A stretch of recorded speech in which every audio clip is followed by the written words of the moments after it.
Devara movie నుంచి ఇప్పటికే వచ్చిన 2 పాటలు ఆ మూవీపై మంచి బజ్ ను క్రియేట్ చేశాయి. అయితే థర్డ్ సింగిల్ ఎప్పుడెప్పుడు వస్తుందా అని ఫ్యాన్స్ ఎంతగానో ఎదురు చూశారు. మూడో పాటలో వీర లెవెల్లో ఎన్టీఆర్ స్టెప్పులుంటాయని చెప్పుకున్నారు. ఫియర్ సాంగ్, చుట్టమల్లి సాంగ్ రెండు యూట్యూబ్ లో చార్ట్ బస్టర్స్ గా నిలిచాయి.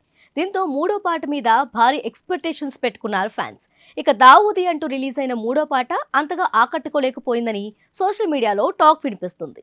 ఆ పాట మీద ఇప్పుడు ట్రోలింగ్ స్టార్ట్ అయిందని చెప్పాలి. పాటలో చాలా వాటికి అర్థాలే తెలియడం లేదని, ఆ లిరిక్స్ ఏంటని నెటిజన్స్ మండిపడుతున్నారు. మూడో పాటలో ఎన్టీఆర్ తో వేయించిన స్టెప్పులు అస్సలు బాలేవని, అరబిక్ కుత్తు పాటలా ఉందని నెటిజన్స్ ట్రోలింగ్ చేస్తున్నారు. ఎన్టీఆర్ డాన్స్ కు విపరీతమైన క్రేజ్ ఉందని అందరికీ తెలుసు. చాలా రోజుల నుంచి ఆ రేంజ్ డాన్స్ కోసం చూస్తున్న ఫ్యాన్స్ కు మరోసారి గట్టి షాకే తగిలినట్లు అనిపిస్తోంది.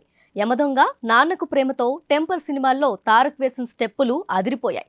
అనిరుద్ మ్యూజిక్ కూడా అంత ఊపునివ్వలేదని ఫ్యాన్స్ ఆవేదన. రామజోగి శాస్త్రి మంచి లిరిక్స్ ఇస్తాడనుకుంటే అర్థం పర్థం లేని పదాలున్నాయంటూ అభిమానులు హర్ట్ అవుతున్నారు. ఓవైపు సాధారణ డాన్స్, మరోవైపు అర్థం కాని లిరిక్స్ దేవరా మూడో సాంగ్ కు మైనస్ అయ్యాయని నెటిజన్స్ కామెంట్స్ చేస్తున్నారు. అనిరుద్ ఏదో చేస్తాడని డైరెక్టర్ కొరటాల శివ అవకాశం ఇస్తే ఆ రేంజ్ అంచనా అందుకోలేకపోయాడని అంటున్నారు. దీంతో తెలుగు సినిమాలకు మ్యూజిక్ అందించేందుకు అనిరుద్ అవసరమా అంటూ ఫ్యాన్స్ ఫైర్ అవుతున్నారు. మరికొందరైతే ఈ సాంగ్ కాపీ అని కామెంట్స్ చేస్తున్నారు. ఇకపోతే దేవరా మూవీ సెప్టెంబర్ 27న తెలుగుతో పాటు హిందీ, తమిళం, మలయాళం, కన్నడ భాషల్లో విడుదల కానుంది. ఇందులో Bollywood star hero Saif Ali Khan villain గా నటిస్తున్నారు.